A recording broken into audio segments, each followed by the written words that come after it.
5 लाख कुटुंब म्हणजे 25-30 लाख पेक्षा जास्त लोकांचा रोजगार या मोदी शहांच्या करंटेपणामुळे आणि मिंद्याच्या बुटचाटेपणामुळे हा गुजरातला गेलेला आहे. हे एवढं नुकसान झालं तरी सुद्धा आम्ही पुन्हा तुम्हाला निवडून द्यायचं? माझ्यावरती आरोप करायचे करा, पण माझं सरकार का पडलं? कारण तुम्हाला मी महाराष्ट्र लुटायला देत नव्हतो. अरे काय हिम्मत होती यांची महाराष्ट्राकडे वाकड्या नजरेने बघायची? मग हे सहन नाही झालं. महाराष्ट्र पुढे चाललाय. कोरोना काळामध्ये सुद्धा महाराष्ट्राने एवढे सामंजस्य करार केले कसे? मग पाड त्याचं सरकार आणि आपले लाचार गेले तिकडे. सगळं काही दिलं होतं ना, मंत्रीपद दिलं.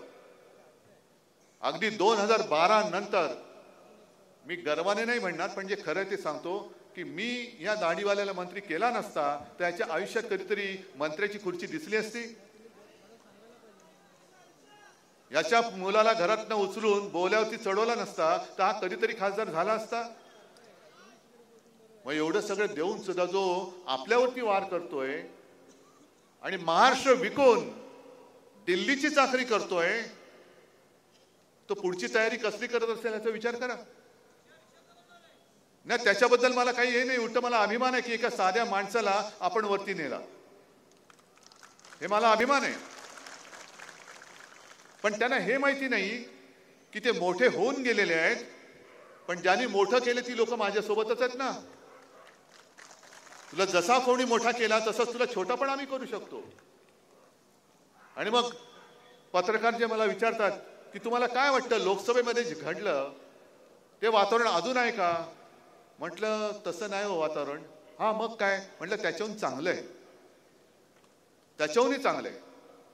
कारण लोकसभेच्या वेळेला लोकांच्या मनात एक शंका होती, अरे या हुकुमशाला कोण गाडणार? ते महाराष्ट्राने करून दाखवलं. हुकुमशाला गुडघ्यावरती आणून दाखवलं.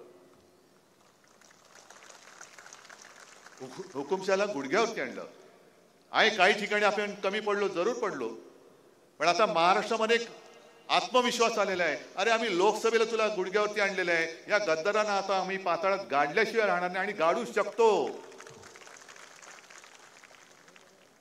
मुद्दा म्हणून मी एक तुम्हाला आठवण सांगतो जुनी. साधारणतः 60चं दशक असेल.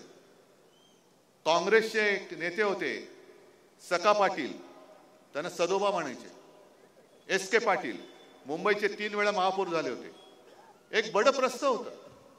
मग हे उभे राहिले तर यांच्यासमोर कोणी उभा करा तो निवडून येऊ शकत नाही, पडलाच पाहिजे, अशी त्यांची एक ख्याती होती, कीर्ती होती. की एवढं मोठं ते प्रस्थ होतं की सका पाटलांशी कोण लढत देऊ शकेल का?